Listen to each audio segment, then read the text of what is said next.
afternoon, football fans, and welcome in to a Utes Game Day on ESPN 700 and 92.1 FM. I am your host, Porter Larsen, brought to you today and every game day by Utah's own Outlaw Distillery. Today, we chat on the final non-conference Saturday for Utah football. The 20th ranked Utes are on the road in Laramie for a matchup with the Wyoming Cowboys, a familiar former conference foe for Kyle and Co. That was also the story in week one as Utah kicked off 2025 on the big screen in Hollywood. Dampier in the backfield with the Gary Rogers. Two receivers left, one to the right-hand side. Dampier moves a man across the formation. That's Smith-Snowden. Smith's got it, bouncing to the outside. Now back to the inside, to the 5, to the 4, to the 3, to the 2, to the 1. That's a touchdown! Smith-Snowden made three men miss at the 5, cut it back inside, and found pay dirt in the UCLA end zone. It's a Utah touchdown. UCLA is going to come after it. Final play of the first half coming here. Good snap, good hold. The kick is away. It's high. It's end over end. And it's good. 54 yards for the freshman Dylan Curtis on the final play of the first half, and Utah goes to the locker room leading 23-7. Nope, they're keeping the offense out there, Scott. Third down, making now fourth down and goal from about the 2. What do you run here? Well, I didn't really like. I'll tell you what I run. I'd run like quarterback counter, where you just let everyone lead, run counter, and run the quarterback right up the middle. Dampier to pass. He is running counter, follows his blockers into the end zone, and that's a touchdown. Devin Dampier from 2 yards out, followed his blockers off the right side, and into the end zone he goes for a Utah touchdown. His first rushing touchdown as a Ute. Clock running, 53, 52, 51, and 50 seconds. And that's going to do it here tonight. In a new offensive era here at Pasadena at the Rose Bowl, make an emphatic statement that their offense is better, it is improved, and this is a good Utah football team. They win it here tonight by a final score of 43-10, and it is a great night to be a Ute here in Southern California.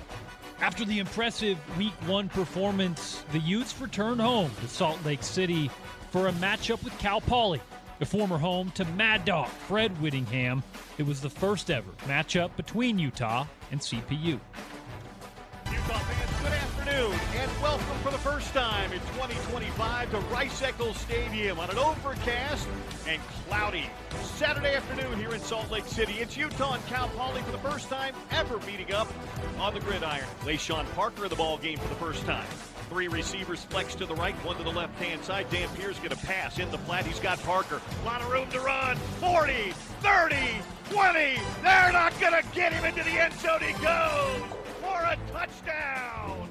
Utah was excellent on third down a week ago against UCLA. It's third down and 7 here for the Mustangs. Steifenbach in the shotgun. 4 receivers in the pattern. 4-man rush for Utah as he backpedals. Surveys. He's chased outside the pocket to the right-hand side. Cash Dillon wraps him up and takes him down. Back to the 34-yard line. That'll be a sack for Dillon and a big defensive stop for Utah. 3 receivers wide to the right-hand side, 1 to the left-hand side on second down and 9 for the Cal Poly 45. Diefenbach fires wide to the outside. It's picked! It's going to go to the house!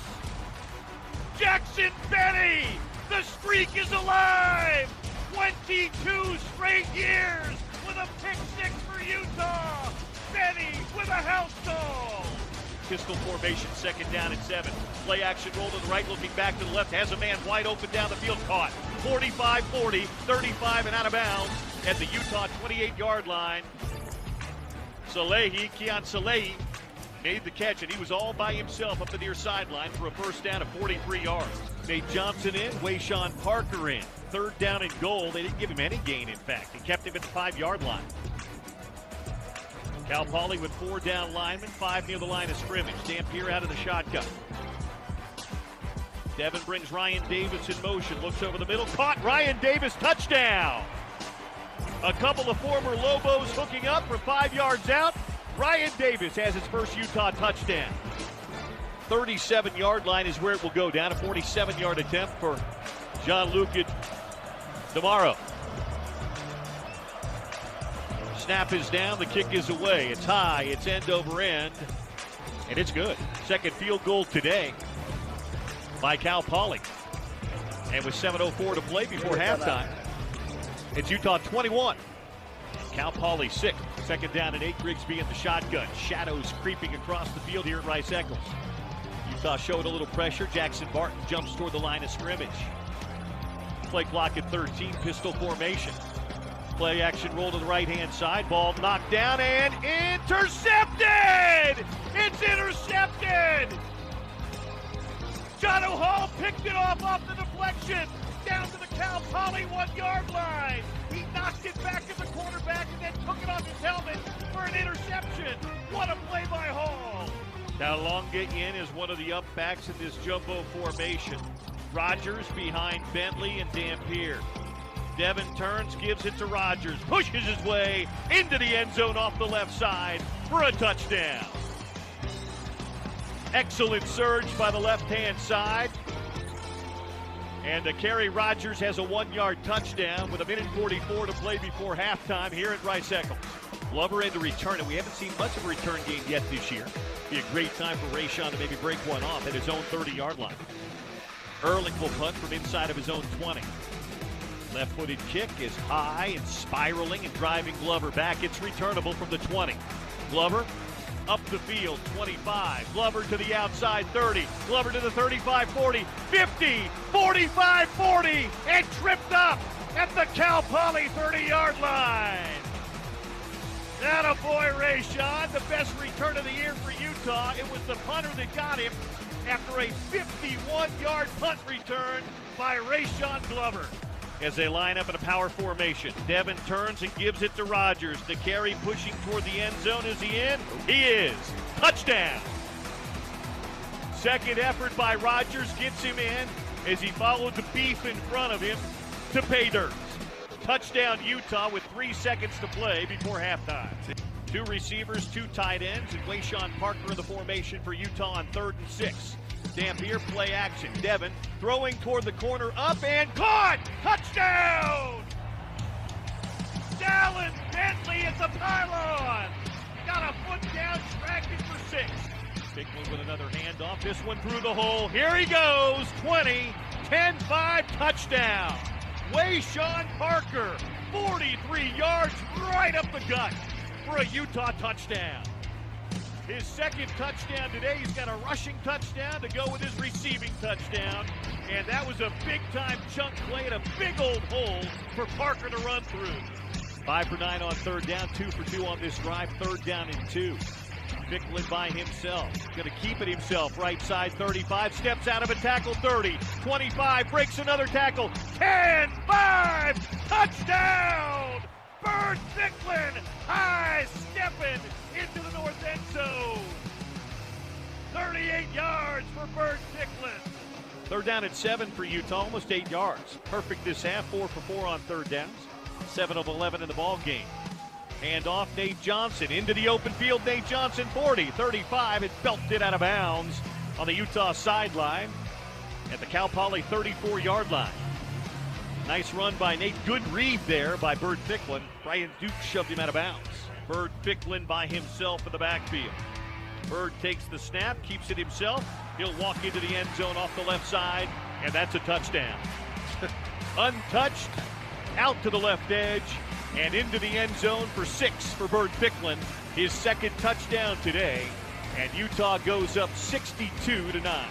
What formation are they going to come out in, Scott? Oh, the best formation in all football, the victory formation. And much as he did a week ago against UCLA, Bird Bicklin will get to take the victory formation here today as well. Takes a knee, and that's the ball game. Utah comes home and opens up the home portion of its season by a final score of 63-9 over the Cal Poly Mustangs, and it's a great night to be a Ute here in Salt Lake City, Utah, as Utah improves to 2-0 on the year. Now 2-0, number 20 in the country, Utah turns their attention to Laramie, We're here at Jonah Field at War Memorial Stadium. The highest elevation FBS football venue in the country awaits 30,000 of our closest friends from both Utah and Wyoming. Just under 4 hours from kickoff of an old rivalry dating back generations and multiple conferences. The first meeting between these schools was in 1904. Utah getting the best of the Pokes 23-0. And the last time they met, Utah traveled to Laramie for the first time as a Pac-12 program, winning 30-6. And in between, 80 different matchups on the gridiron. Utes leading the all-time series 51-31 with one tie in the record books. For that one, you have to turn back the clock to late November, a snowy night in Salt Lake City. Utah and Wyoming tied 0-0 back then in 1920. Plenty more to come on the Utes Game Day pregame show. Kyle Whittingham's weekly press conference brought to you by Sound Warehouse. We'll chat with Trevor Riley, the former Utes and NFL linebacker. Another former Ute and pro, our friend Zach Moss, stops by the show. So don't turn that dial. We'll be back with a bunch more. Before we do go to a break, I want to shout out our friends at Outlaw Distillery. Of course, the official spirits provider of our ESPN 700 VIP tailgates at each home game. They have amazing drinks like their honey bourbon, vodka, spiced rum, and even the coffee rum.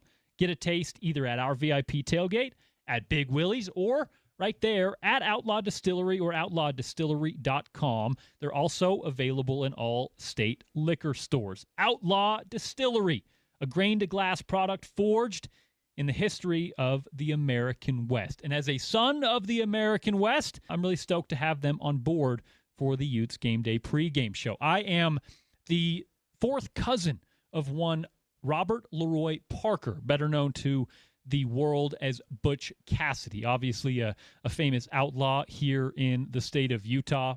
My direct ancestors, the Reddens, outlaws of their own on the Wasatch Back, and we're all involved in some of the startings of the Outlaw Trail and more. So I try to keep their spirit alive with a little help from my friends at Outlaw Distillery. Back with more on the Utes Game Day pregame show. I am Porter Larsen, and this is your home of the Utes. For 70-plus years, it's Utah's #1 sports talk, ESPN 700 and 92.1 FM.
Rolling along on the Utes Game Day pregame show. Utah and Wyoming going to battle 6 p.m. Mountain Time here in Laramie at War Memorial Stadium, a place our guest here on the Utes Game Day pregame show is fairly familiar with, a former Ute, former Mountain West foe of the Wyoming Cowboys. He is one Trevor Riley. What's up, Trev?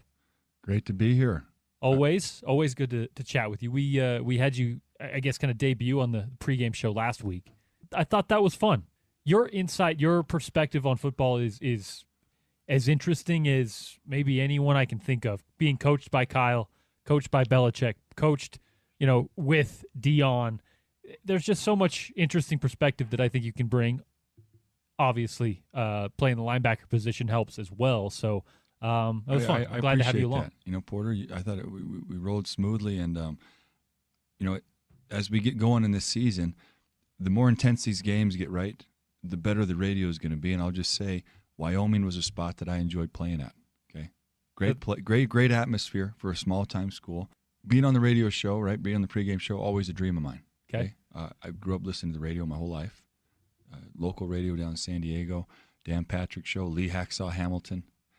My uncle Sean Salisbury has a nationally syndicated show. Okay. So just to get the opportunity to talk about my team, the Utah Utes, and the coaching staff, it's humbling. I'm really humbled. I'm excited to be a part of it, and I'm just thankful. Thanks for having me on. Absolutely. Well, we appreciate you being here. We'll talk Wyoming, Utah. We'll get into both the offense and the defense for Utah so far. Utes are 2-0. They're number 20 in the country.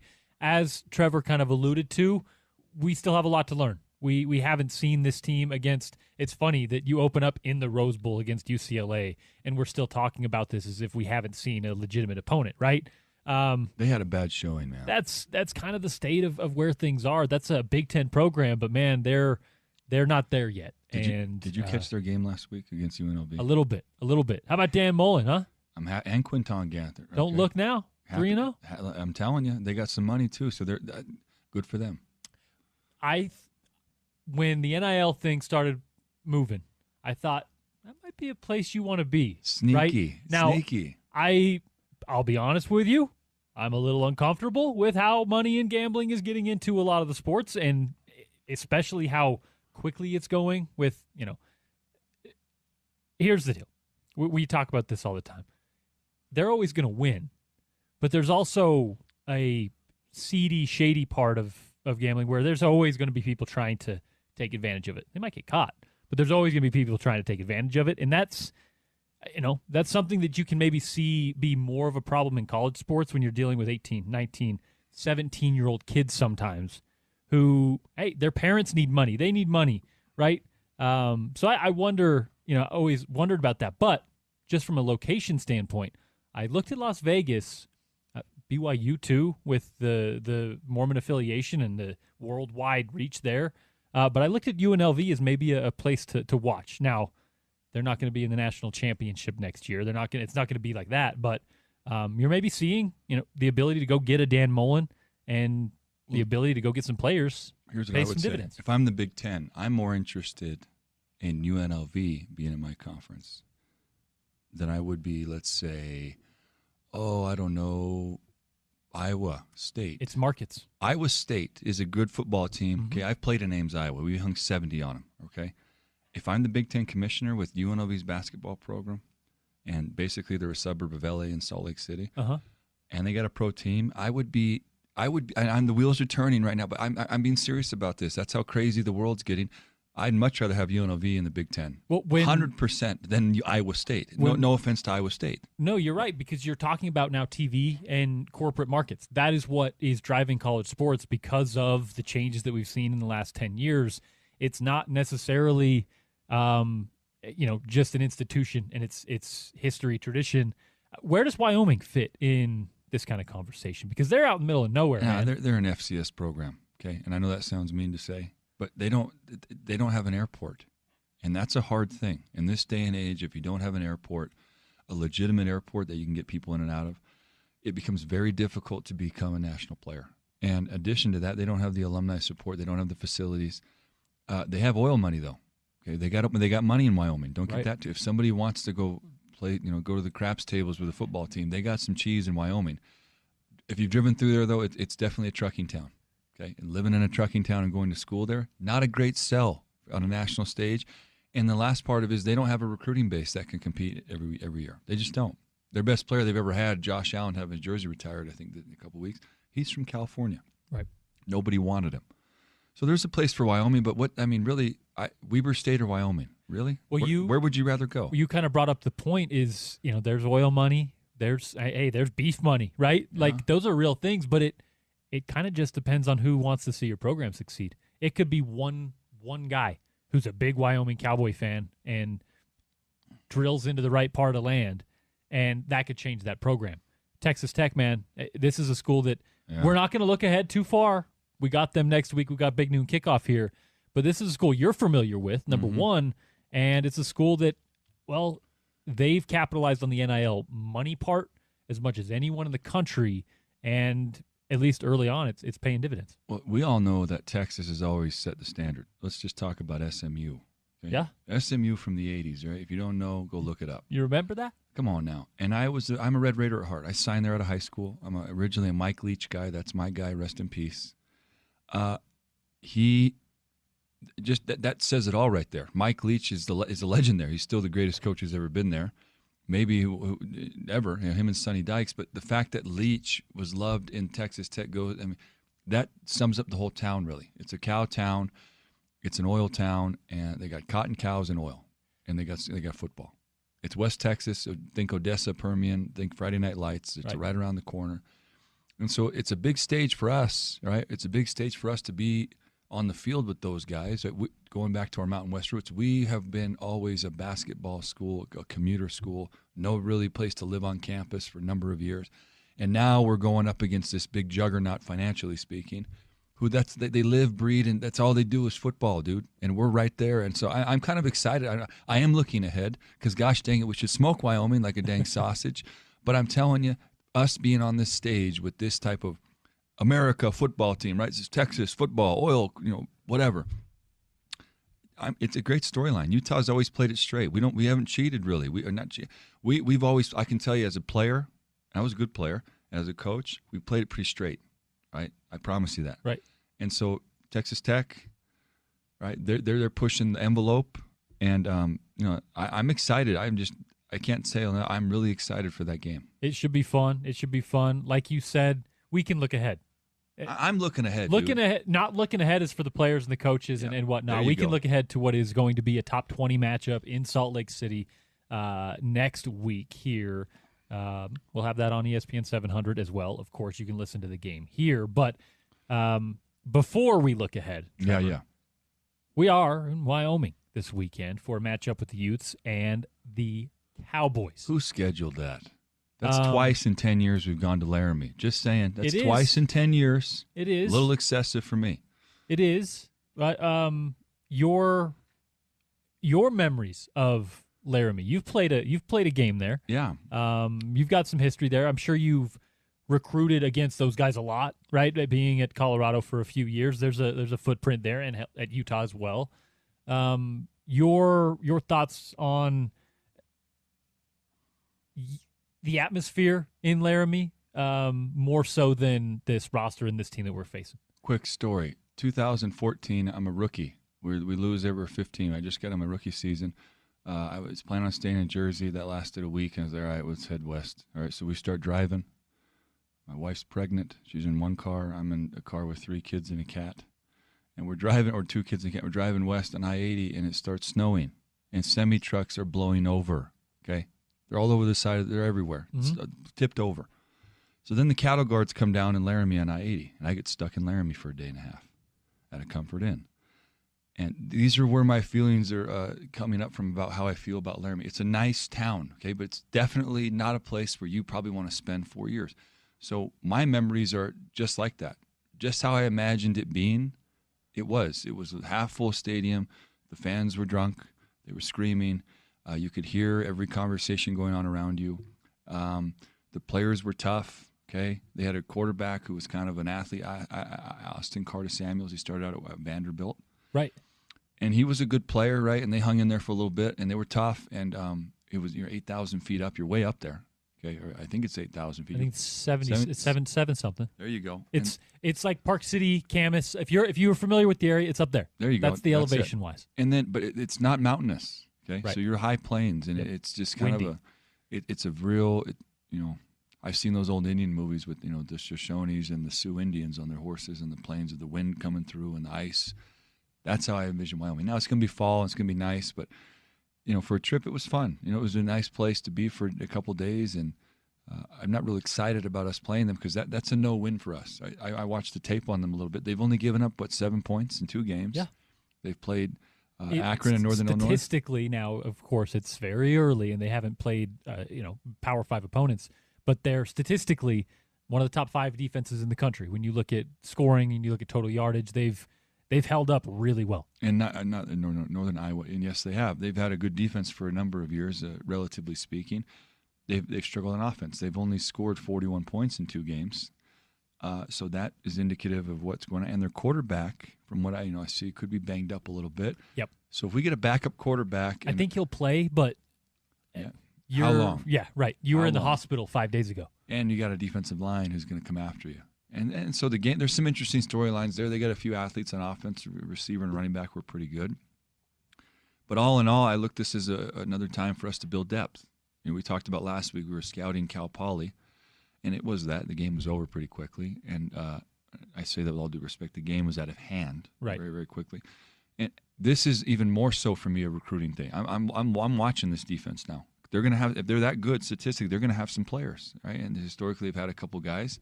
I played with a couple brothers.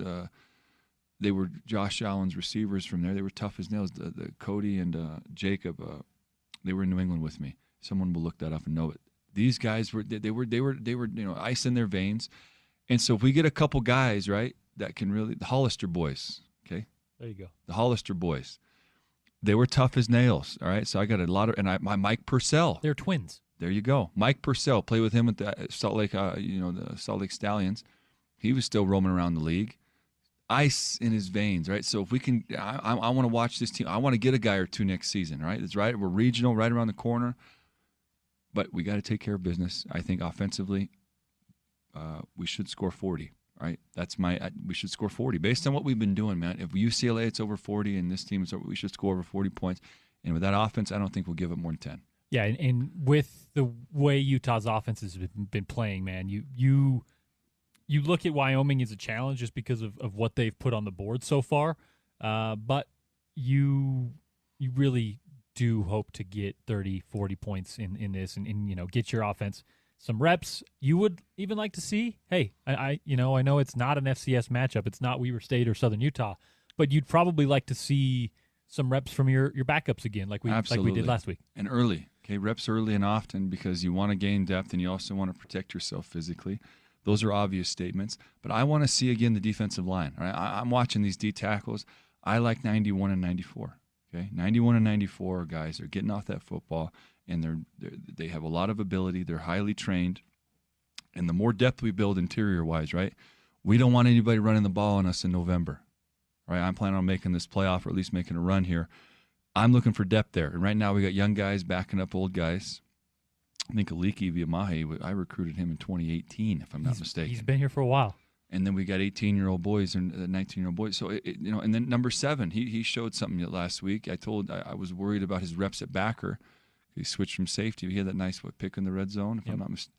And so we want to get reps with him. They're rotating those backers now. They rotated through 4 of them last couple of weeks. I love it. You'd like to have that many available at least. I like it against that team. I don't necessarily like that during a game, but I talked earlier with Sean O'Connell in the week. When you have a guy like Lander Barton, where he's played everywhere in high school, was not really an inside linebacker type body in high school, more of an edge guy, you need those reps just like quarterback. Okay, when you're a quarterback and you're a rookie, that's why guys get better in their 2nd, 3rd, 4th, 5th year because it's just you get those reps. Well, and Lander's playing both sides of the ball. He is. So you'd also like to have some depth at linebacker. 100%. So he can go and do his thing offensively. But 7's got to come along, okay? 7 has got to become a guy where he can play 60 snaps. John O'Hall. John O'Hall. He is really instinctive. You can tell he has – that's why he played safety, right? But like you said, knowing your spots as a linebacker is a little different, and he's still catching on to that. But looked good early. He's involved a lot. I haven't watched the tape, but at the first game I did watch, he was a little late off the spot. Yeah, and that's kind of what I was saying. Linebacking means late off. As soon as that ball snapped, where are you moving? How fast can you move? Yep. And so when you watch a guy who's a little late, it just means he's still digesting. Last week he's a little quicker. And so as we see these guys go, right, we're going to have 4 guys, I hope, where we can rotate and stay healthy, and then Lander can play some more. I like Lander at tight end. He looks pretty good. That's Trey Reynolds, Lavani Demooney, Jonah Hall, and, of course, Lander Barden, the 4 linebackers rotating. Talked a little bit about the interior as well. Defensive backfield, and Jackson Benny, a kid who's been playing corner, playing a little wide receiver, scored on a pick 6, caught a pass. He was all over the field. I think 3 or 4 pass breakups last week as well. He's a walk-on from Olympus. Yeah. Okay, talk about a great story. I love the kid the way he plays. I don't know him at all. I love the way he plays, though. He plays free. You can tell he loves the game. One of those kids who probably grew up playing backyard ball. Right. He just can do anything, and he's young.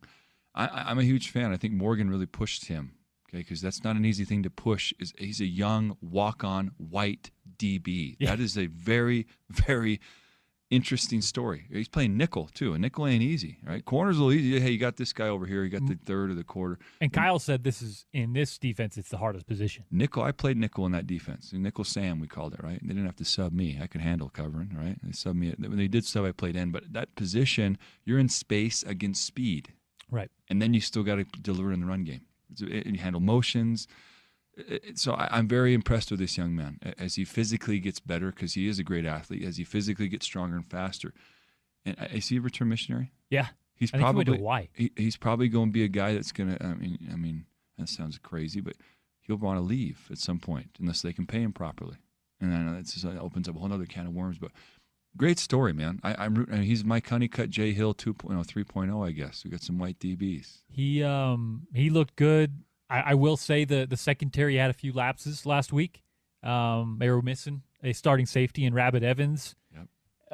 What's your concern there? Because it's early, but there were a few broken coverages that, had the ball been on target, would have been easy scores for CPU. Well, coverage and rush go together. Okay, if you're struggling in coverage, rush the quarterback better. You remember that Giants team that beat New England when they were undefeated? They rushed them because they had 5 monsters that you can do that, right? And so we want to get to that point where we don't have to blitz, right? We don't have to blitz. We can cover 2 high shell, I call it. We can double their best player, double 2 guys even. You can rush 4, and so you want to get to that. I think Scally and Shreve will figure it out.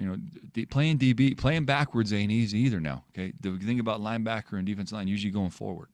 When you're playing backwards against speed in today's 7-on-7 culture, 7-on-7 is like AAU basketball. It's my daughter plays it down in California. My son plays it. My nephew, everybody plays 7-on-7, and so everybody can pretty much throw and catch the ball. And that's the one thing I'll tell you. At these smaller schools, the skill, there's not that big of a difference in the skill. I'm telling you, like the high end skill is high end at all.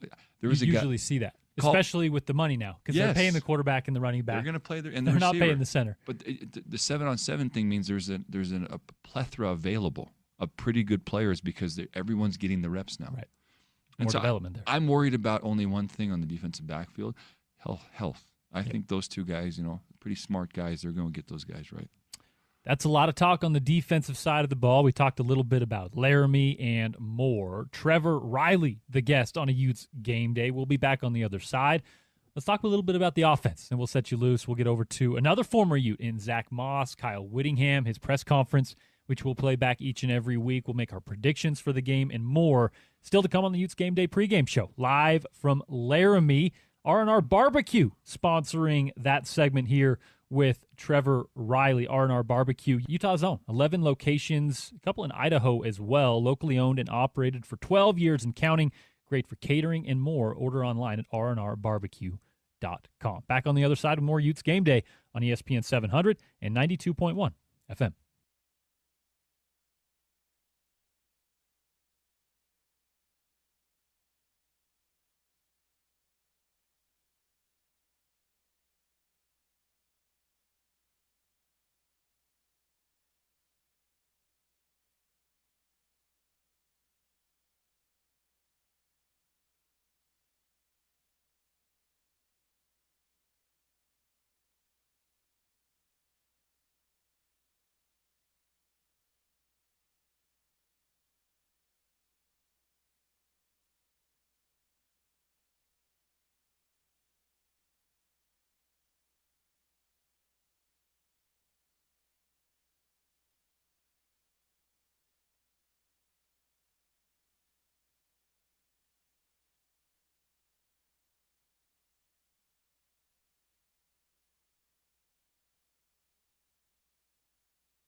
And we're back on Utes Game Day on ESPN 700 and 92.1 FM. It is your home of the Utes, 70-plus years. And we're live in Laramie for Utah and the Wyoming Cowboys, the number 20 Utes, taking on their former Mountain West foe. This segment brought to you by our friends at Red Bull.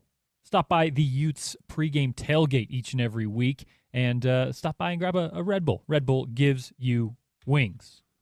I need that caffeine for next week, 6 a.m. kickoff too. Oh, that's early. I quit caffeine 2 months ago.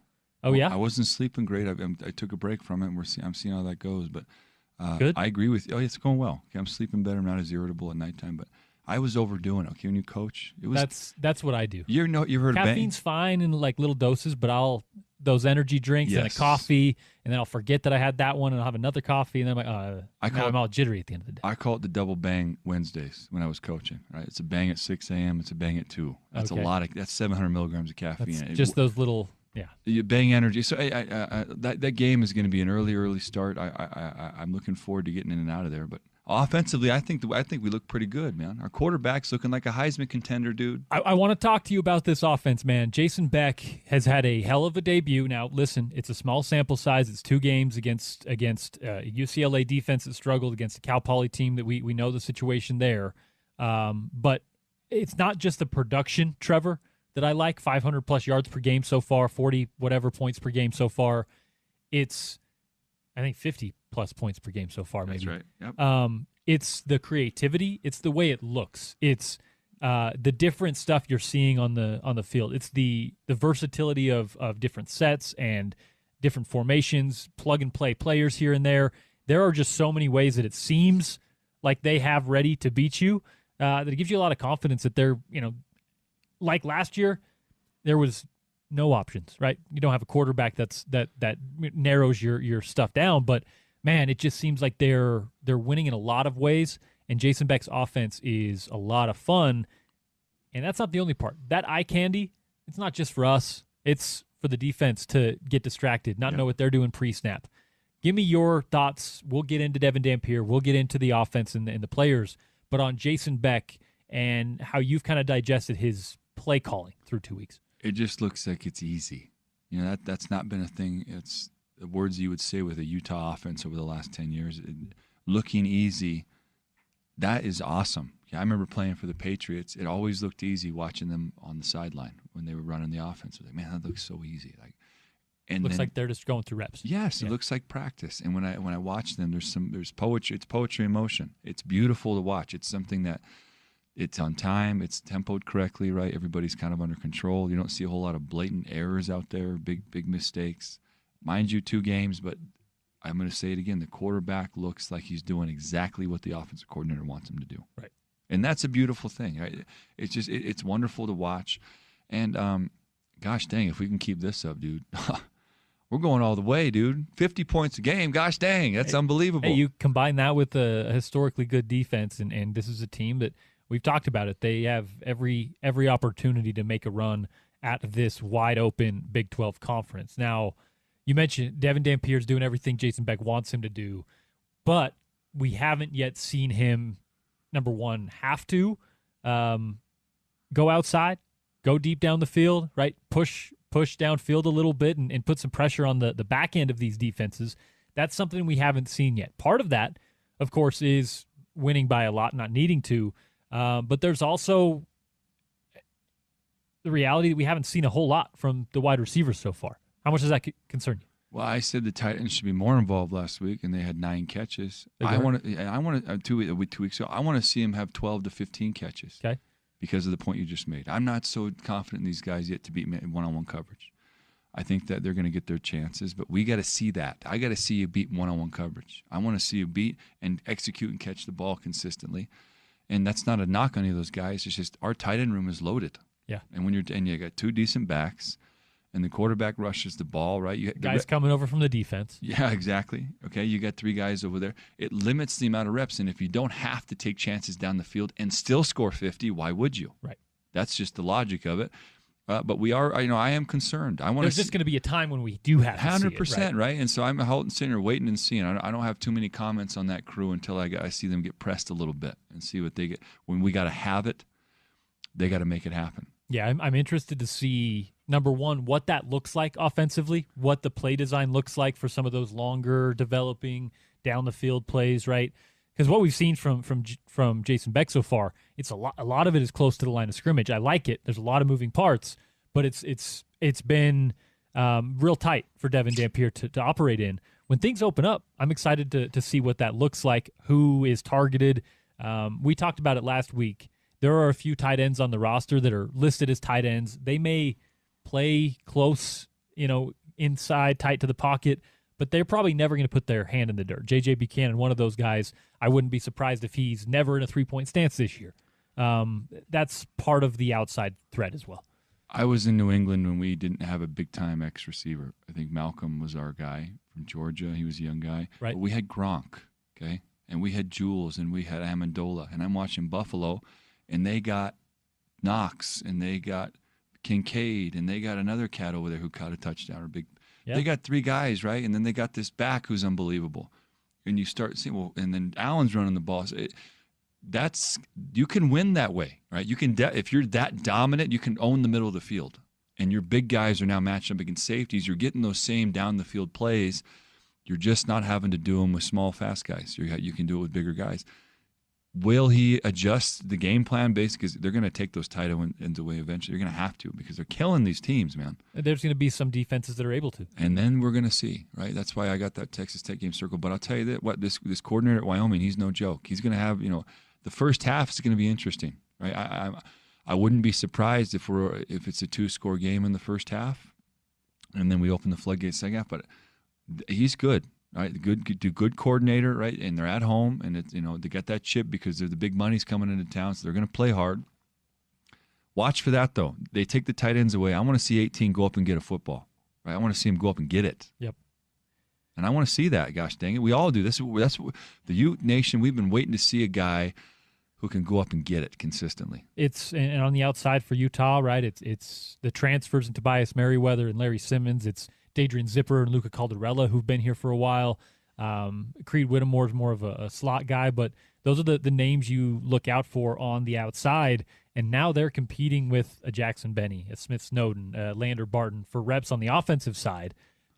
What does that do to a locker room? What's the dichotomy there when you're already deep on certain skill position rooms? The reps are already not necessarily getting to some of the outside receivers, and you've got guys coming over from the defense that are taking the reps. Now, you're on the same team. You're cheering for each other, right? But it still creates a little bit of a dynamic in the locker room. There's money on the table now, right? Remember, every year's that helped. That's true. Every year's a renegotiation for these players. Every year.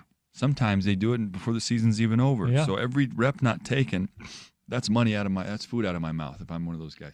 I'm hoping it's pure capitalism and it breeds a tremendous amount of competition. Right. That's the hope here, is that the guys who are having to sit out while Tu's getting in the paint and while Benning's making plays out there and while Lander's getting – They respond. I want you to take that as a message. You're not good enough. We have to have 3 guys going both ways. One of them's a walk-on because you guys aren't playing well enough. Get it together and play better. You don't have to say that now, right? That's now – in the forefront. Why? Because he's playing better than you. We need production guy. We need output. This is not fun and games. We need output from you. You got to do it. You got to get it done. Running back, been by committee a little bit so far. What have you seen from Wayshawn, from Rodgers? Obviously, you're going to get help from the quarterback in that role. He ran it a little less against Cal Poly than he did against UCLA. Good. But right now, Trev, if you look at who might lead this team in rushing by year's end, it's kind of anyone's guess. I just know that if I'm scouting us, I'm worried about number 1. That's a big play hitter. He can make the first guy miss, and he can hurt you quickly. Concerned about him if I was Wyoming. They're going to have. I can guarantee you, hey, when he's in the game, there's some kind of thing going on because he can hit it. The other kid, is it 21? Yes, Nikari Rodgers. He has been consistent, but there's nobody. I mean, it's a good run. When you're scoring 50 a game, and I can't say anything much bad about these guys. Parker fumbled. Is that correct in game 1? He did, and that kind of opened it up for Nikari Rodgers to come in and get the share of those reps in game 1. But right now, Devin and Wayshawn have 112 yards on the season. Mikari Rogers has 92. Bert Ficklin, obviously on that long run last week, has 75. And then Nate Johnson, who that's another name that you got to keep your eye on. Dude, I was in a car with Nate Johnson trying to recruit him to Colorado. Wide receiver. I thought he was a quarterback. What is he? Right. Well, now he's at Utah again, and we saw direct snaps last week. We saw a whole bunch of stuff. They're just trying to get the ball into the hands of playmakers. I love it. I love it as well. But is there a line, right, where there's a reason quarterbacks handle the ball a lot, right? When you start to see so much of that, is there concern there, or are you cool with them really experimenting through the first few weeks of the year? Again, I'm going to go back to the 7-on-7 culture of what football has become. Football is now run at the minor league levels by AAU basketball people because they've had we didn't used to have that. You had Pop Warner, right, and then you had high school 7-on-7. Now they have professional youth 7-on-7. I mean, my nephew traveled nationwide at age 12 for this stuff. These guys have enough reps on offense handling the football from all that stuff they've done. This is my opinion, by the way, that I don't think it's an issue. I'm more concerned about why are our guys, the reason that we have to do that.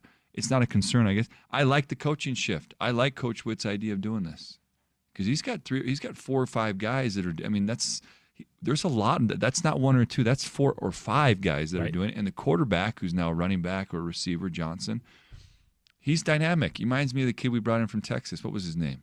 A quarterback that turned into a running back, Jaquindon Jackson.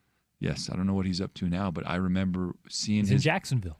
I remember seeing his body when we brought him in, and I was a Coach Max special, by the way. He's the running backs coach in San Diego, or LA Chargers. But guys like that who are just ballers, right? That's I like that type of recruiting. We'll figure it out. That's the way we've always survived, man. No one's been who. Coach Witt's he moved me. I was a Mike Backer. He said, "You're on the edge now." Paul Kruger was a quarterback. Derek Shelby was a tight end. And I mean, there's so many stories. Those are old guys. And then you go to Nate Johnson. Is it Nate Johnson? Or yeah, what? Nate. He is somebody that can really make it happen with the ball in his hands. And when you have a Tim Tebow type of tool set, that's blasphemous because Tebow was a Heisman winner, but that's the tool set. Why don't you play quarterback then? He don't throw too well. Right? Yeah. He's okay-ish, but he don't. Give him the ball, though. Give him the ball and see what happens, right? Now we talked about having a plan for number 1. When that guy's in the game, that takes reps out of your weekly preparation. We got to worry about this. We got to have a wildcat package. It's like when those teams do the extra point, they put everybody out there. Yep. You only do that. It's a chess move. So they got to work on it. Now you hopefully get a deficiency in the kickoff game. They spend 20 minutes on practice. And during the week. And during the game. The walkthrough the night before the game, we're talking about 15. Hey, when 15's in the game, we're checking to this and doing all this stuff. And kind of to follow up there, it also puts a bunch of stuff on film for later in the year. Even if you don't plan on direct snapping it to 4 different players throughout the course of the season or late in the year, it's now on film for them to prepare for. 100%. Right? And I think that is part of the chess game that Kyle very much does play. I've talked about it on the show and talked about it a little bit before the UCLA game. Last season, when Utah beat UCLA 14-7, right? It was a rock fight. They needed to pull every string to get that win because they didn't have a team to field. They had 30% of the roster was hurt. Yep. Cam Rising wasn't medically cleared. He was not going to play that week. He was not going to play that game, but he trotted out there and took snaps with the first team, and I watched UCLA's defense change what they were doing pregame. Yep, that's right. And now, that's right. How much effect and how much impact that actually has, I don't know. It's not quantifiable, but I watched them change what they were doing, and then Cam Rising just laughed on the sideline the whole game. Just helped with the play cards. I think it is quantifiable if you think of it this way. If you only have a certain amount of time to memorize something, Porter, and I take away 10 minutes from you, are you going to be as good at the memorization of it? No. And it's just a simple time-cost function. If you can take them away from what they want to do, which is prepare for a basic game plan, right? When they line up in this formation, we do, oh, shoot. Now they got to match personnel. Right. That's an NFL offense they're dealing with now. Personnel adjustments are not things that you usually have to worry about in college because nobody who has a first-round draft pick or who has a dynamic player like that. You might have 1 or 2, but we got to get ready for 7 of them with Utah now. Hey, when 2's in the game, when 1's over here, when the backup quarterback's in, oh, shoot, they motioned him out. We direct snap. You have to start. Now you have a sheet of papers as a player that I have to know all this stuff. Right. Then all of a sudden my base is like, they went in motion. I didn't get over there. Now they throw a little swing rat pass out there. Now we go for 60. It's the long game, but it's definitely part of the equation. If you're that confident, you can get it in. That's why I'm so happy with the OC. He's making it simple for these guys, and they're playing free. They look like they're playing free. I do think this is the best defense Utah has faced this year, so interested to see how they look against the Wyoming Cowboys. All right, Trevor. Utah is being given 23.5 points. The over-under set at 48.5. We've talked a little bit about our friends in Las Vegas. Don't put too much stock into it, but it's always fun to play the numbers. You think those are about right? You see Utah scoring, close to 50 points, and do you see them winning by 3 scores? I would take the under and the points. Okay. Utah to cover, but not to go over 48? Yes. I'm kind of with you on that. I think that'll be a game where, especially if the quarterback's banged up, they're going to struggle to score against Utah, I think. Okay, they struggled to score against, Northern Iowa or Akron? They're going to have some problems there. But they might play some D, and we might have to punt a few times. I say I could see it 41, 42 to 3.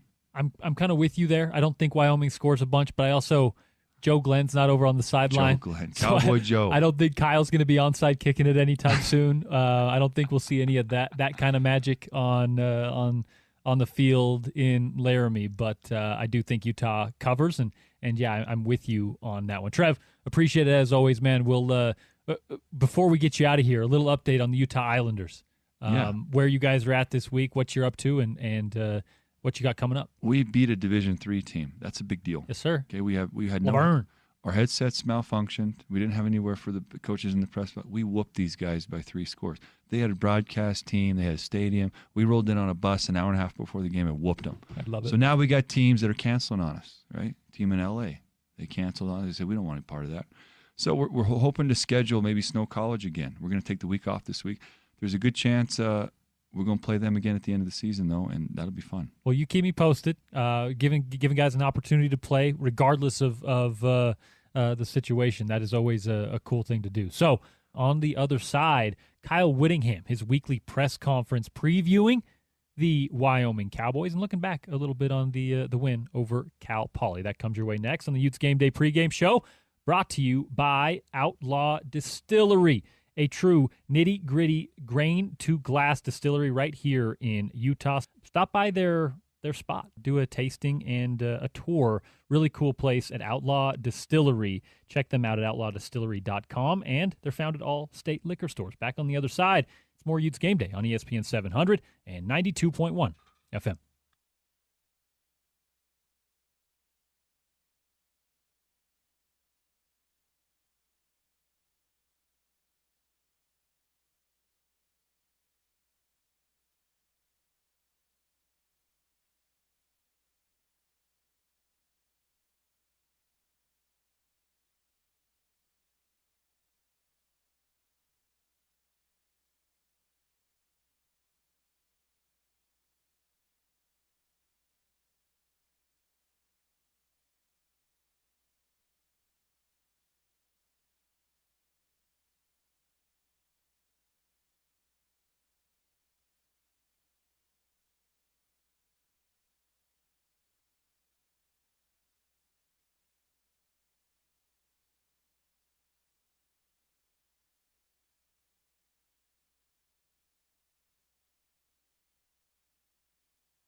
Welcome back to the Utes Game Day pregame show on Utah's #1 sports talk. I am Porter Larsen, bringing it to you live from Laramie on this Saturday afternoon in the early fall. Number 20 Utah taking on the Wyoming Cowboys, a former Pac-12 and Mountain West foe, one with plenty of familiarity with head coach Kyle Whittingham. Of course, Kyle spent over a decade playing Wyoming in one conference or another. Well, what did Kyle Whittingham have to say? Not only about a matchup with the Wyoming Cowboys, but also about last week's matchup with Cal Poly. Kyle Whittingham's press conference each and every week, brought to you by our friends at Sound Warehouse. At Sound Warehouse, it's the super end of summer sale. Don't miss the best deals of the year at Sound Warehouse. Rocking your ride for over 47 years. 3 convenient locations in Salt Lake, Orem, and Ogden. Visit soundwarehouse.com today or visit the Salt Lake location for VIP tailgate passes to the next Utes home game. We'll see you there thanks to Sound Warehouse. But more clean than others. I don't think we hit a rhythm and a groove on offense as well as we did the week before. That was evidenced by punting. Well, we punt 4 times, I think, in this past game, where last week we punted once.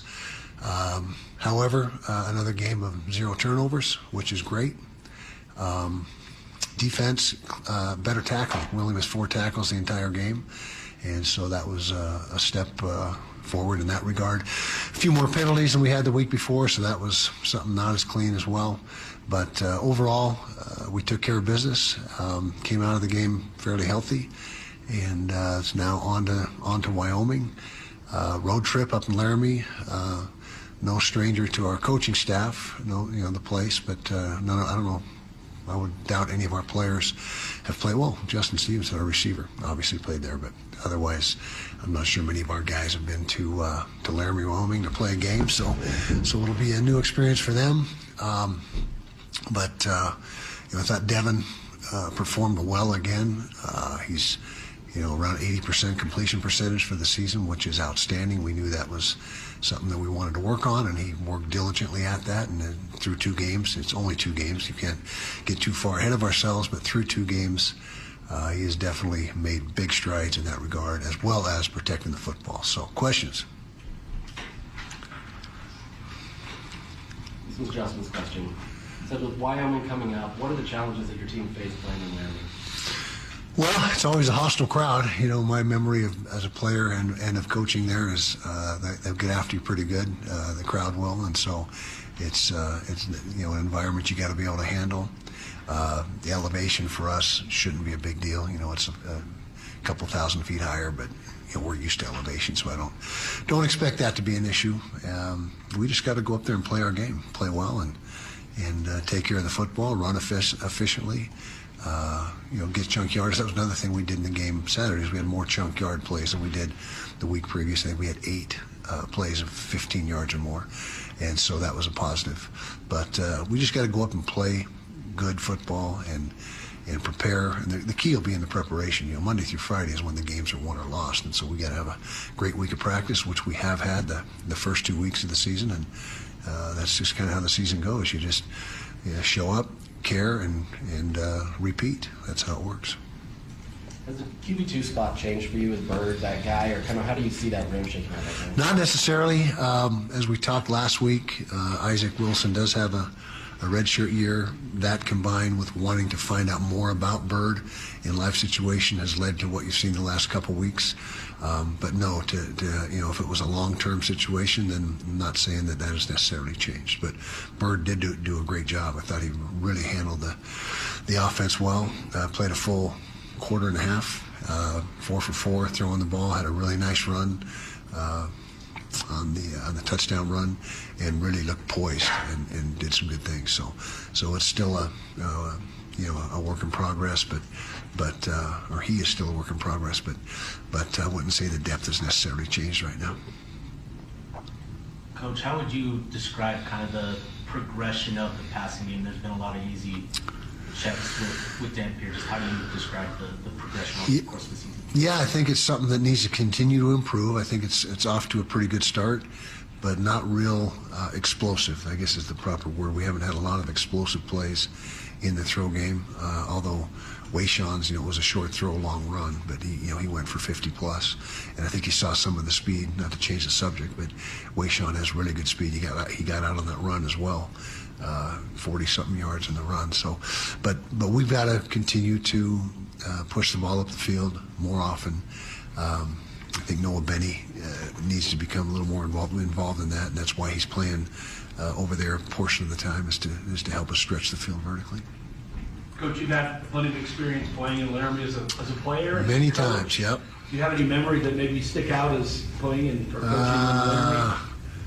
Laramie? Well, I know my was it our senior year when I was a player or junior, went up there and got beat in a snowstorm. That was a miserable experience. It was freezing cold, and we lost that game, which we didn't lose a lot of games, but that was one of them. Then coaching-wise, I can't remember what year it was, but we had those flamethrowers, not flamethrowers, but torpedo heaters or whatever they are on the sideline. And my dad was coaching with us at the time and got too close to it and his pants started on fire. And so we had to douse him with the water and get the pants out. And so that was a fairly light, humorous moment there. But yeah.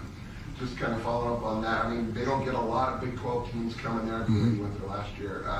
But this is, if they can beat you or give you a good game, this is kind of their season. How do you treat, their emotional level is going to be at an all-time high? Yeah, well, we got to understand that as a team, and we got to, I thought we did a good job preparing last week, knowing that, Cal Poly was essentially, everything to gain, nothing to lose against us, and anytime you take anyone for granted or don't understand the dynamics of the game, then bad things can happen. But our guys are smart guys. They understand exactly what you just said, and we've got to, like I said, prepare with the same intention and the same efficiency and the same work ethic that we have any other game. So it's got to be the case. And then traditionally you've had a lot of bell cow backs. One of them was on the sideline the other day in Zach Moss. What are the advantages of having this 1-2 punch? And Wayshawn was saying they don't have a nickname yet. Do you have anything for them? I don't have a nickname, but I can tell you that we have had by committee in the past in certain years, and other years, as you mentioned, the lead guy. And really the bottom line is the overall output, and we've rushed for nearly 300 yards both games. And so we're getting what we need right now. And it was good to see, as you mentioned, that Devin did a good job breaking out some runs and avoiding hits. Did a much better job this week of staying out of harm's way than last week, and so that's big to get what we get from him, but yet keep him upright. And so and it's not just the two running backs. Hunter Andrews gives us some rushing yards. Smith Snowden gives us some rushing yards. Nate Johnson gave us rushing yards. So it's more than just the two guys, but as long as they're 1 and 1A, we'll continue with it. If one of them separates themselves, then we'll go that direction. After watching the tape, what do you think you need to clean up in terms of coverage heading into conference play? Too many turning guys loose up the field, and that's due to poor eyes. Eyes, typically you get young defenders, and I consider Jackson Benny a young defender because he hasn't played much game time experience in the defensive secondary, and his eyes got bad on occasion. That's really the key. The key is disciplined eyes, and particularly in man coverage, because we're a heavy man coverage team. And as soon as you start getting nosy and looking in the backfield, you're going to lose your guy and get separation. And that was the case on just about every route that we turned loose, is because of bad eyes. You had a couple of people sub out on the offensive line last week. How would you assess, Alex Harrison and the other guys that maybe stepped in while some guys sat out last week? I thought they did a good job. I thought Alex, first of all, you start with his snaps because he's the center. That's where it all starts. We had clean snaps for the most part in the entire game. Keith Olson is a guy that played a lot in the UCLA game, not necessarily at a guard position, but in what the Rhino or the Gorilla packages that we have. And so I thought they stepped in when pressed into full-time duty and did a nice job. Going back to Gameday here and his progressions, last year obviously he had that touchdown interception ratio that was the same.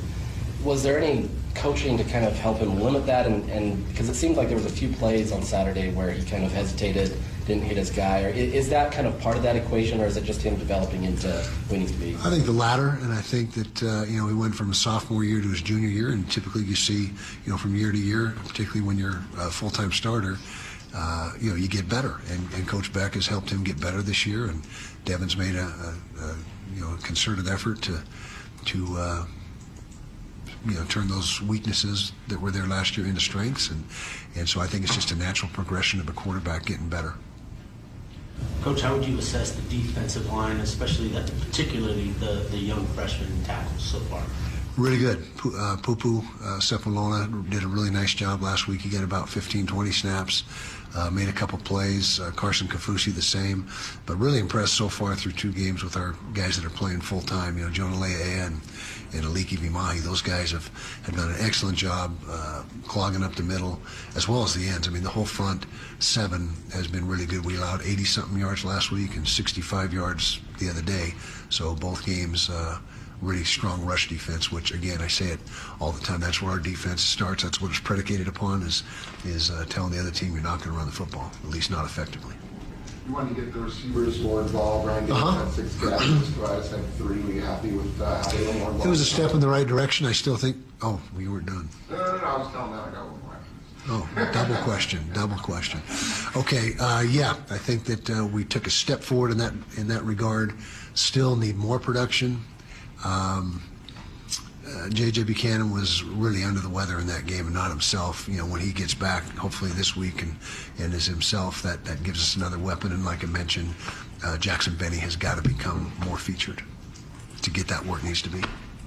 And then is the pizza going to be a regular thing now? Pizza's a regular thing, right, Elena? Every week. Yeah, every week. So, any particular requests, get with Elena. We'd even add wings, maybe.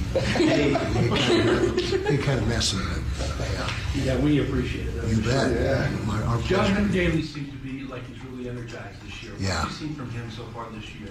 Exactly that. Tons of energy. He loves the game. Nobody loves football more than John Henry Daly. He's the same way at practice every day. He's excited about practice. He's upbeat. He's a great leader for us. And he has really developed over the course of the last year into a really good player. And you've seen him I think he's leading our team in sacks right now. And he's a guy that has one speed. He's all out every single snap. And he's, like I said, he's a fun guy to be around, and really has done a great job for us through the first 2 weeks of the season this year.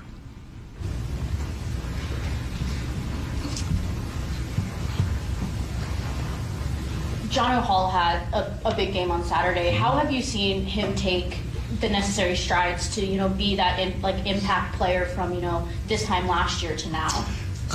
He's doing exactly what we hoped he would do when we made the move from safety. As you recall, he was a safety when he first got here. Kept getting bigger and bigger, and but that didn't surprise us because we knew he had the frame. And when we recruited him, that was in the back of our mind was, hey, this guy can slide forward and become a really athletic linebacker. He's done exactly that. He's exactly where he needs to be physically. He's 230 pounds. He runs really well. And he's becoming more and more comfortable as the weeks go by as a linebacker, and he's got good instincts to begin with. He has really good football instincts, but he has done a really good job transitioning to that position. Coach Colton Swan has done a great job of developing him. And you're right, he was our impact player. He was the player of the week for us in-house last week against Cal Poly, and that was a heck of a play he made. We matched the hand and tipped the ball and kept it alive and intercepted, almost scored with it, but and then he did a lot of really good things in addition to that. His run fits, his pass drops. He's becoming a fine linebacker. He's got a bright future. Coach, with the way that recruiting has changed, with the emphasis now being on the summer recruiting months, what is it like in season now compared to what it was a few years ago? Good question. It's a lot less visits. In fact, we have 0 visits scheduled as of this point in time. I'm sure we'll come up with a few during the in-season, but as of now, we have nothing scheduled, and we had 60 visits in the summertime, and so it has done a complete transition, and everybody, not everybody, but 98% of the guys are going on the summer visits and making their decision early, And there's still a few stragglers who changed their mind late or still haven't made that decision, but it has really changed the timing of recruiting. It's the same, the official visits are the same, it's just at a different time of the year, and I like it better now because it doesn't, it gets really hectic when you're trying to prepare for a game and all that, and still entertain and have official visits, because that's time consuming as well. And just to clarify, the 0 visits are official visits scheduled. Correct. Yeah, we have tons of unofficials. Yeah, guys coming to the games each week, but as far as having the official 48-hour visit, and that is right now there's nobody scheduled. And that was Kyle Whittingham, the head ball coach for the University of Utah, ahead of a matchup with the Wyoming Cowboys, a familiar foe for Kyle and co. The Utes Game Day pregame show rolls along on the other side. My friend and former Utah running back Zach Moss joins me after the break. I am Porter Larsen on Utah's #1 sports talk, and your home of the Utes for 70-plus years. This is ESPN 700 and 92.1 FM.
Rolling along on the Utes Game Day pregame show. This one from Laramie, number 20, Utah, visiting the Wyoming Cowboys, a former Mountain West, former WAC opponent at War Memorial Stadium, a place where Kyle Whittingham and the Utes have plenty of history. Speaking of Utes history, our next guest on the phone line. He needs no introduction, but I'll give him one anyway.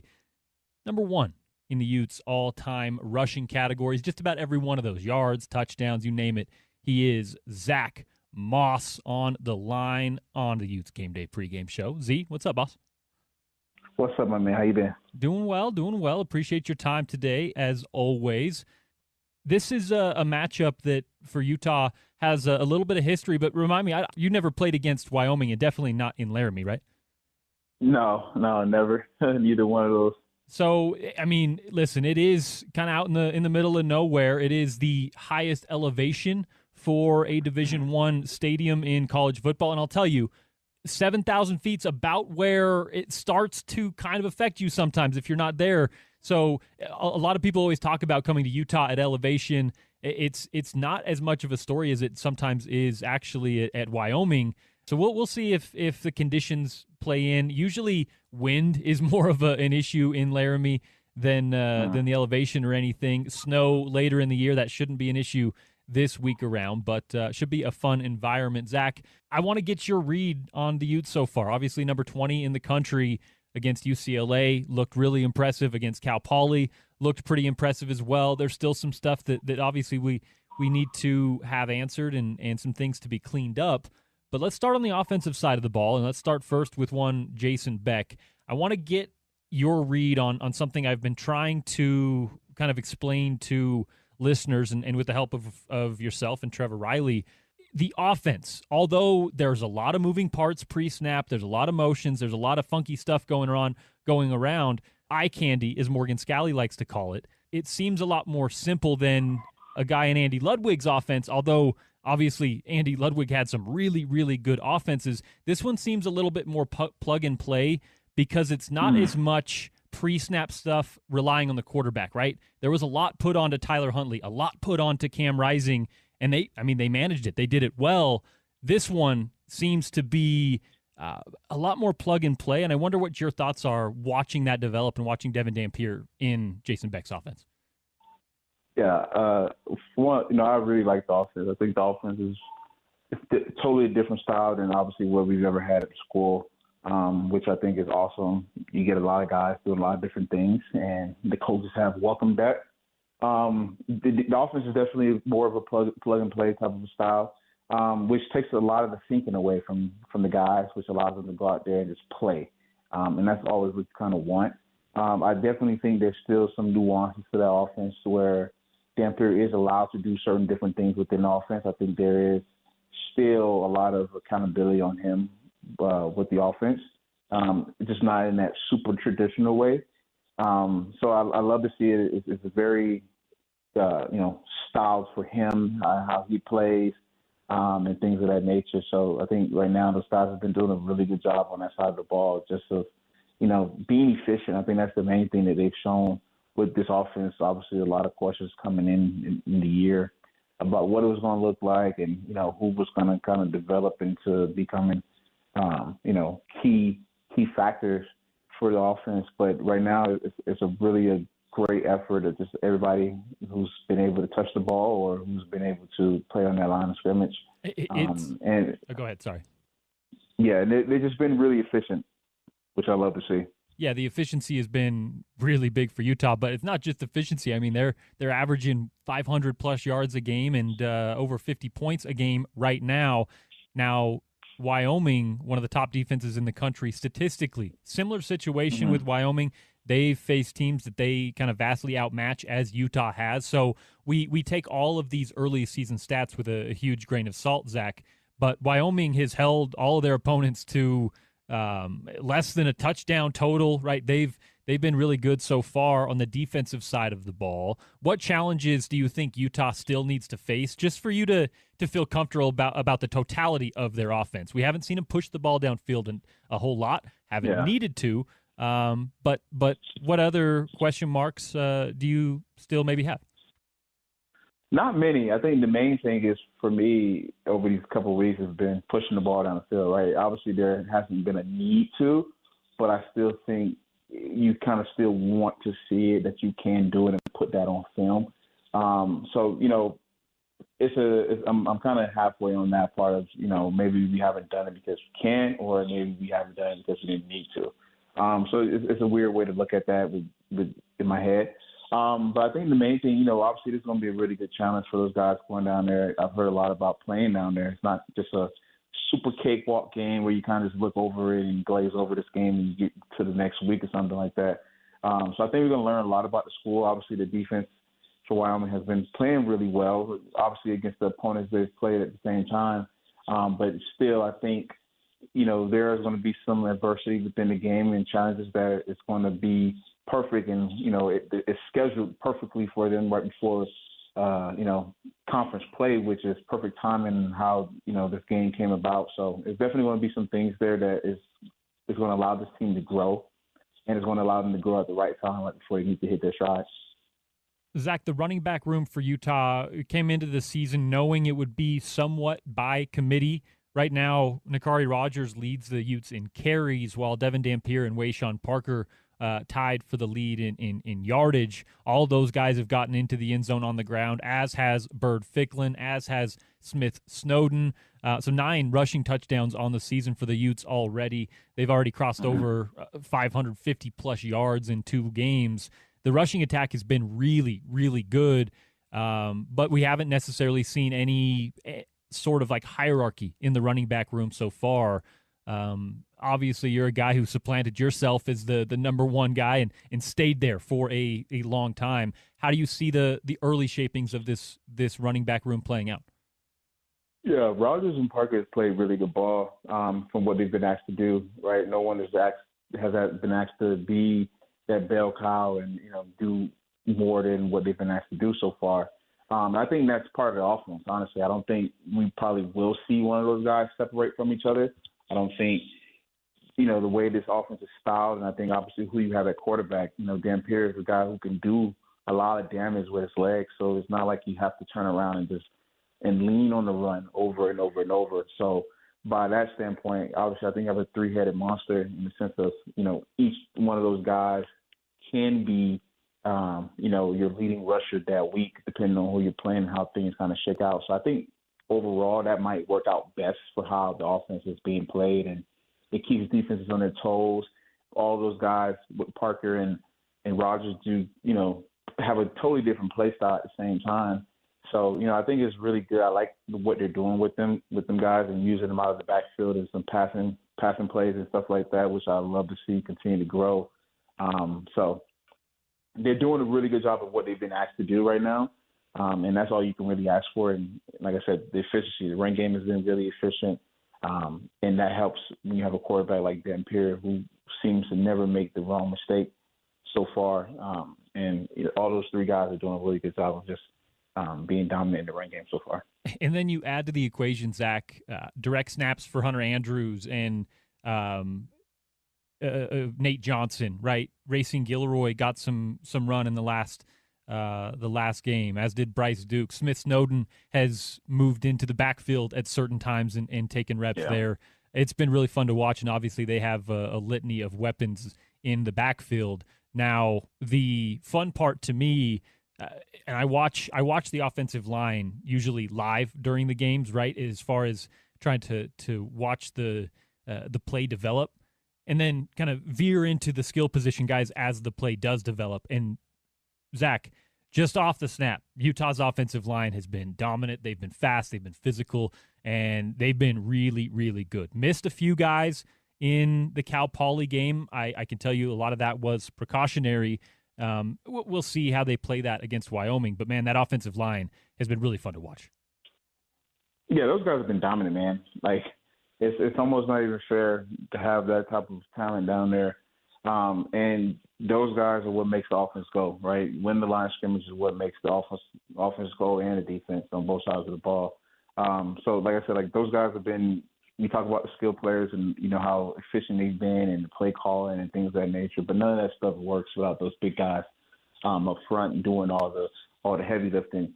and they don't get a lot of praise for it all the time. So, those guys have done a really, really good job. And like I said, I'm looking forward to continue to see, the talent each week they play get better, and we're kind of going to see exactly what we really do have all across the ball on both sides and how those guys respond. But I think they really are, made for what's about to come. Utes offensive linemen playing at an elite level. As long as you look at the metrics across PFF or any of the football analytics companies, they're playing some of the best football in the country in the Big 12 for sure. And it'll be exciting to see how that develops as we get closer to Big 12 play, including a big kickoff next week. Like I mentioned, some of the absences last week for Utah were explained as precautionary, and that included Jaron Kump, that included Logan Fano, Rabbit Evans starting on the defensive side. Those are still kind of week to week, day to day. We don't get the Big 12 injury report yet, so we'll get that once we get into conference play. But those guys are good to go if they needed to be. Whether Kyle and this team think they need to be for Wyoming is something we're going to have to see at kickoff. The injury update, if you can call it that, we'll get more to you during conference play. Brought to you by CenXL JBR Clinical Research. If you suffer from osteoarthritis, CenXL is conducting a clinical research study for an investigational injection. To participate, go to CenXL.com/JBR. Enter your info and get a free consultation there at CenXL and JBR Clinical Research. Back on the other side with Zach Moss, more of Utes Game Day. We're going to talk a little bit about the Utes defense and what they'll face against Wyoming and how they played so far. The number 20 Utes and the Cowboys in Laramie. That's still to come. Bill Riley, Scott Mitchell, Stevenson, Sylvester will take it away momentarily right here on Utah's number one sports talk in your home of the Utes. It's ESPN 700 and 92.1 FM.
Next one from Laramie, Wyoming, where the number 20 Utes prepare for kickoff against the Wyoming Cowboys. Also 2-0 on the season so far. Still on the phone lines with us. Big thanks to Zach Moss for joining us on the Utes Game Day pregame show.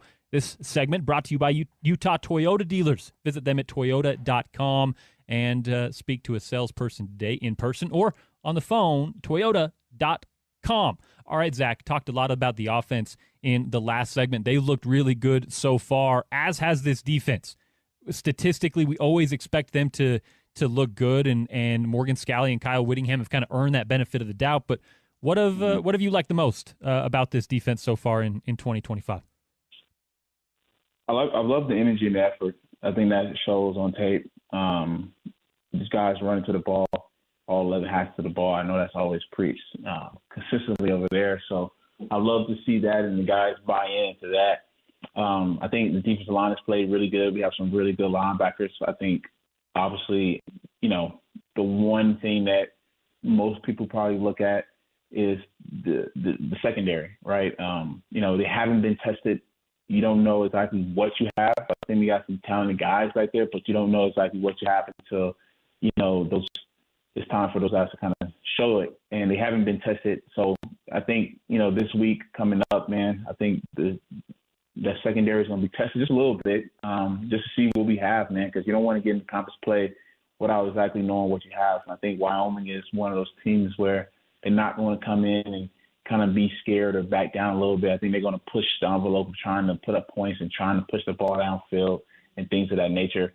So I think the defense overall has been really good compared to the first two opponents we've played. But again, like I said, I'm looking forward to this game. I just think it's going to be a little bit more challenging in the sense of we get a little bit more push from this offense of Wyoming, who's done pretty well. They put up a couple yards, 400 yards over Akron a couple of weeks ago. So they can move the ball a little bit, and that'll be and they're home, so they're playing with the home field advantage as well. So that's going to be exciting to see.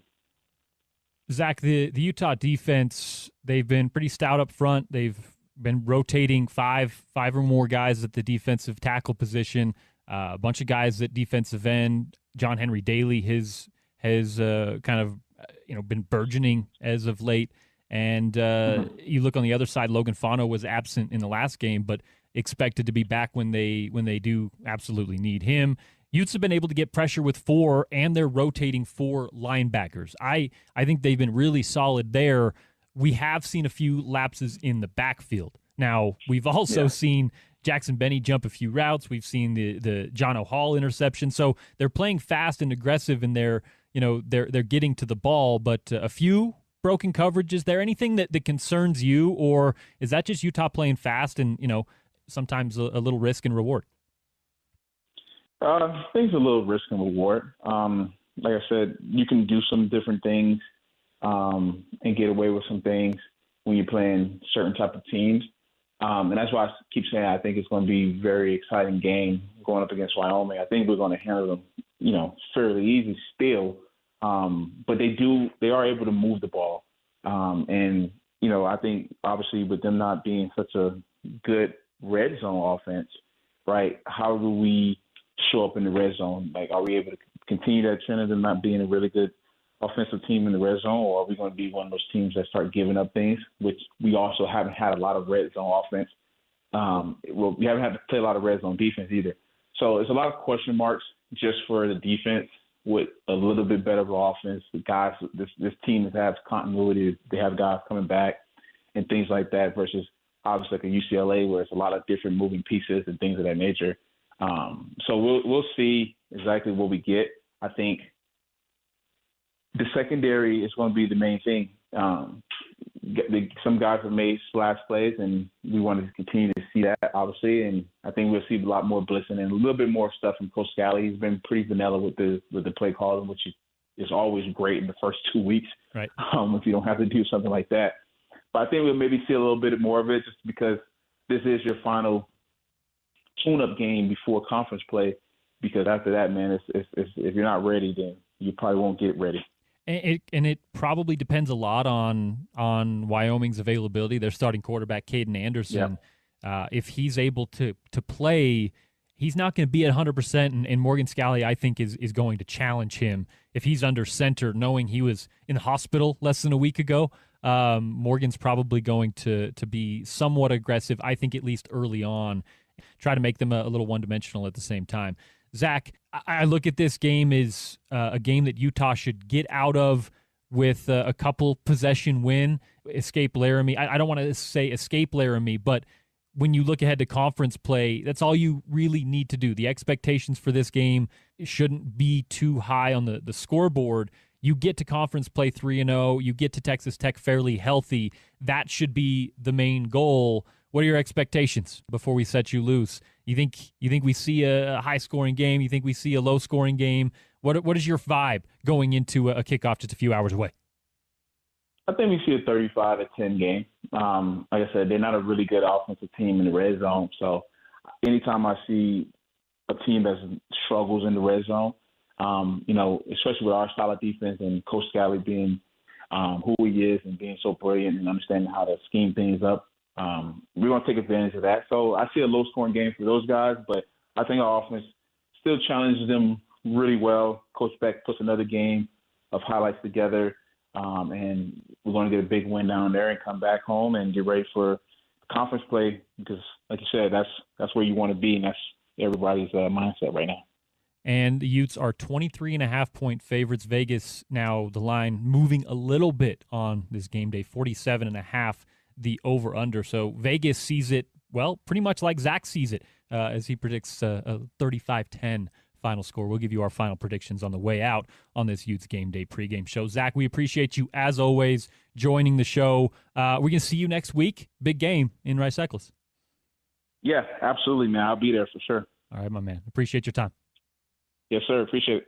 That is one Zach Moss, the Utes leader in all-time yardage on the ground, one of the greatest Utes to ever don the drum and feather. Always appreciate his time on the Utes Game Day pregame show. That segment brought to you by our friends at Mo Betta's, born of native Hawaiian roots on the island of Oahu, where a strong culture of love is rooted in family traditions. When they started Mo Betta's in 2008, they wanted to bring that special experience to everyone who entered their restaurant. And I'm telling you, they do it. Big thanks to our friends at Kimo and Kalani Mac at Mo Betta's, a Hawaiian staple right here in Utah. Locations, menu, and online orders at mobettas.com. Back with more on the other side. Utes Game Day pregame show rolls along. We're here in Laramie, number 20 Utah, taking on Wyoming at War Memorial Stadium. 6 p.m. kickoff. Bill Riley, Scott Mitchell, and Stevenson Sylvester take over live for the Utes Network pregame show right here on Utah's number one sports talk in your home of Utah football. It's ESPN 700 and 92.1 FM.